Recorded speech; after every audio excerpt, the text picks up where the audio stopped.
Jadi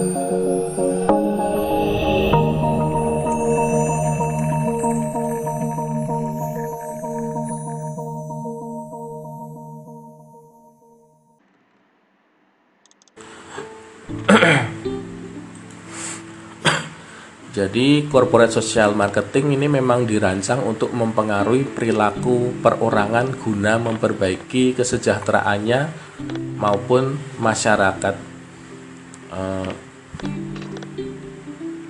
Jadi ini meningkatkan antusiasme dari masyarakat untuk memakai suatu produk, karena dengan mulai adanya kesadaran sehingga mereka akan mengubah pola hidupnya, dan pola pikir masyarakat sosialnya juga akan berubah dan lebih favorable terhadap produk kita gitu.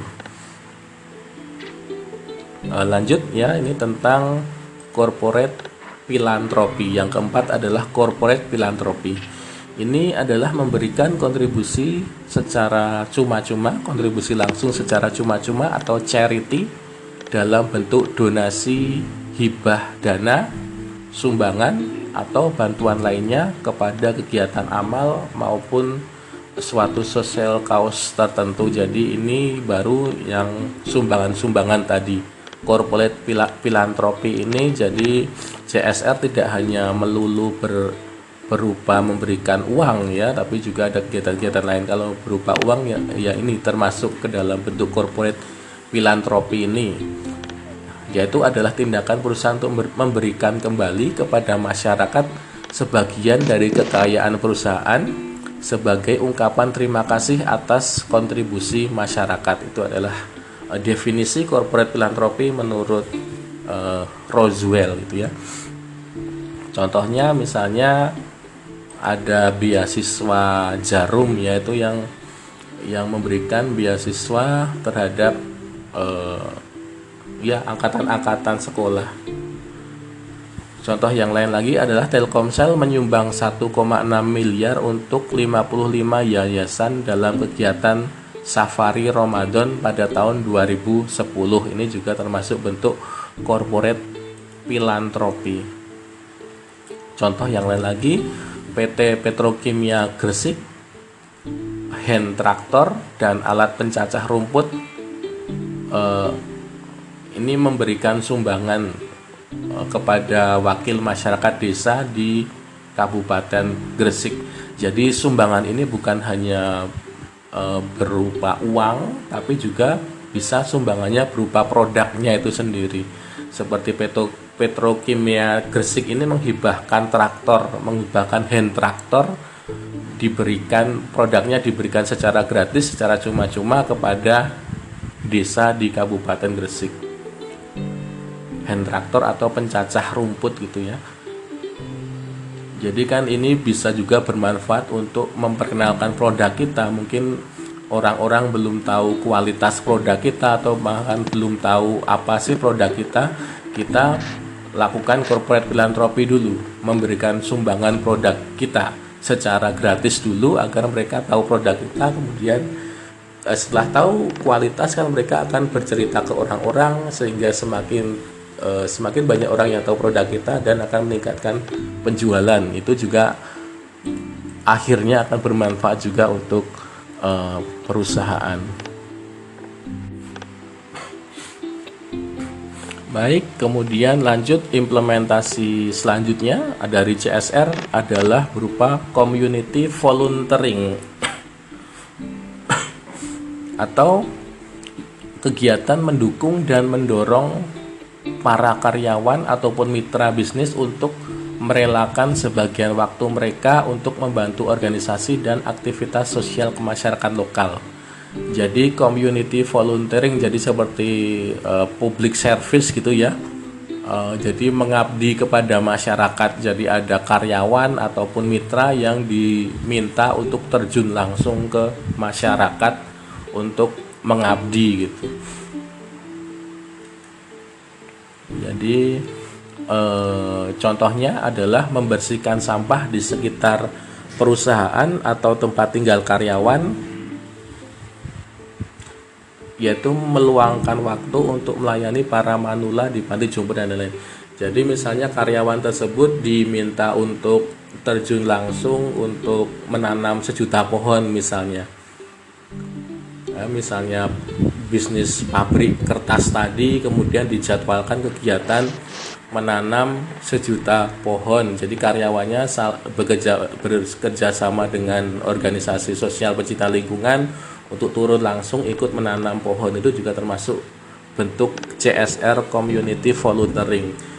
Kemudian tadi contoh yang lain adalah karyawan meluangkan waktu untuk melayani para manula di panti jompo. Jadi intinya adalah ada volunteering, ada sukarela untuk terjun langsung, itu adalah bentuk community volunteering.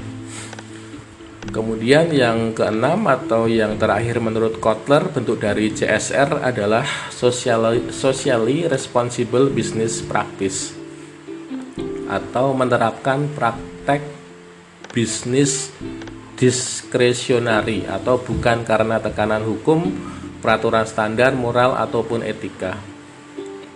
Jadi menerapkan praktek bisnis yang mendukung social cause guna meningkatkan kesejahteraan masyarakat maupun melindungi lingkungan. Contohnya, PT Taspen melaksanakan program konservasi energi dan air. Jadi maksudnya socially responsible business practice bahwa perusahaan telah melakukan praktek bisnis melampaui standar etika yang telah ditetapkan berdasarkan regulasi. Jadi secara secara sadar, secara mandiri melakukan praktek-praktek bisnis yang bagus gitu, yang legal gitu. Misalnya kalau boleh dicontohkan tentang penyembelihan hewan, misalnya ada bisnis daging sapi misalnya, dia melakukan praktek bisnis yang sesuai syariah, misalnya harus ada Allahu Akbarnya dulu sebelum memotong. Maaf saya agak pilek. Untuk sebelum memotong sapinya harus ada Allahu Akbar dulu, kemudian sapinya dibuat agar senang dulu, ada ruangan yang luas bagi sapi agar tidak stres, karena jika sapinya tidak stres maka daging-daging yang dihasilkannya pun juga akan lebih sehat, akan lebih segar, akan lebih berkualitas gitu kan. Jadi manfaatnya juga banyak dibandingkan pabrik-pabrik lain yang tidak menerapkan responsible business practice. Misalnya sapi hanya dikurung dalam kandang yang sempit, tidak bisa melakukan apa-apa, hanya bisa sapinya bikin stres gitu. Bahkan ada sapi gelondongan yang biasa disiksa dulu, dikasih air dulu agar dagingnya gemuk gitu. Itu kan praktek bisnis yang tidak beretika ya, tidak bernorma ya, karena menyakiti hewan. Jadi itu adalah praktek-praktek yang buruk, sedangkan perusahaan ini melakukan CSR dalam bentuk praktek bisnis yang bagus. Jadi contohnya saja seperti itu.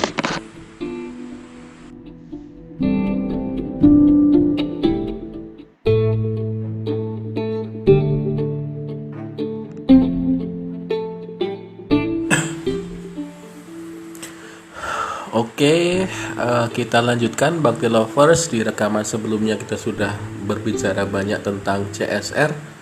Kita lanjutkan tentang manfaat atau benefit dari CSR ya, Corporate Social Responsibility. Sebelumnya sudah sering kali disebutkan bahwa ada banyak sekali manfaat CSR untuk perusahaan. Juga sudah dicantumkan ada beberapa penelitian yang menghasilkan kesimpulan bahwa CSR memang memberikan benefit terhadap perusahaan. Jadi antara lain ini ada 6 saja yang saya tuliskan di slide ini. Yang pertama yaitu peningkatan citra perusahaan. Tentu saja dengan melakukan kegiatan CSR maka konsumen dapat lebih mengenal dari perusahaan tersebut sebagai perusahaan yang selalu melakukan kegiatan yang baik bagi masyarakat. Dan mungkin teman-teman Bakti Lovers bisa dengan mudah menemukan penelitian yang menyimpulkan adanya hubungan yang positif antara profit atau keuntungan dengan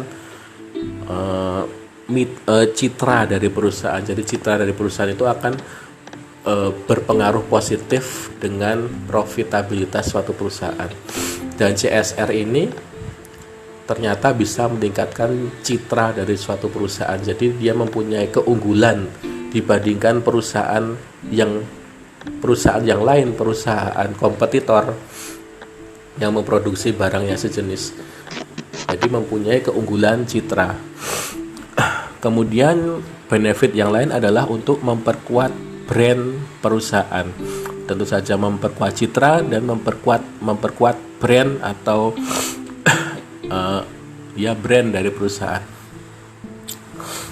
Jadi melalui kegiatan memberikan produk knowledge kepada konsumen dengan cara membagikan produk secara gratis sehingga meningkatkan positioning brand perusahaan. Tadi itu salah satu bentuk dari corporate society dengan memberikan produk secara gratis juga bisa dijadikan sebagai alat untuk mempromosikan produk baru dan juga memperkuat brand kita sehingga bisa meningkatkan positioning atau kesan gitu ya, kesan di hati dari para pelanggan, dan tentunya juga akan meningkatkan terhadap penjualan nantinya. Sekali lagi benefit dari CSR ini dalam waktu jangka panjang ya, jadi setelah melakukan CSR tidak kemudian langsung dinikmati keuntungannya, tapi lagi-lagi saya tekankan bahwa CSR ini memang bermanfaat bagi perusahaan. Jadi perusahaan jangan hanya berpikir tentang uang, bagaimana mendapatkan uang sebanyak-banyaknya, mengeruk uang sebanyak-banyaknya dari konsumen, tidak, tapi perusahaan juga mempunyai tanggung jawab sosial untuk mensejahterakan lingkungan di sekitarnya. Kemudian benefit CSR yang berikutnya adalah mengembangkan kerjasama dengan para pemangku kepentingan. Contoh kerjasama dengan instansi pemerintah tadi di rekaman sebelumnya sudah dijelaskan bentuk-bentuk CSR, yaitu bekerjasama dengan mitra, termasuk mitra dari NGO misalnya non-government maupun mitra dari instansi pemerintah untuk mengadakan penanaman hutan dengan institusi dari lingkungan, dinas lingkungan hidup mungkin, atau dengan NGO yang lain. Jadi ini juga bisa membimbing mengembangkan kerjasama dengan para stakeholder. Dan kalau sudah kerjasama dengan pemerintah kan tidak, ya bisa juga akan membuka peluang untuk kegiatan-kegiatan lain dengan pemerintah tadi. Misalnya pemerintahnya bisa menjadi pelanggan dari perusahaan kita gitu. Kemudian dapat membuka relasi dengan pemangku kepentingannya. Jadi mengembangkan kerjasama dan juga membuka relasi yang baru untuk meningkatkan meningkatkan koneksi ya. Mungkin dengan CSR ini kemudian kita bisa menemukan pemasok yang baru, pemasok bahan baku yang baru, bisa menemukan distributor yang baru, yang itu akan sangat bermanfaat bagi suatu perusahaan.